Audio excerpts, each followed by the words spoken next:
Do you need to replace or upgrade the solid-state drive on your XPS 9500? Well, I'm going to show you how. Also, you can click the top right of the screen to find this part or tools or anything else on our website. Alright, now with that out of the way, let's jump right in. Okay, the first step is to unscrew the bottom base cover. Then unsnap and remove it.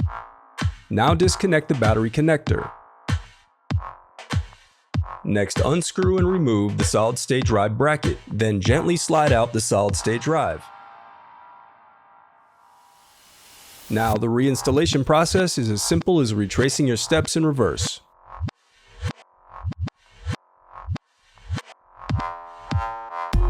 If you still need help, you can visit partspeople.com and view printable DIY instructions to help you along the way. We also have playlists of thousands of Dell tutorials for hundreds of different models, so keep checking back. Thanks for watching.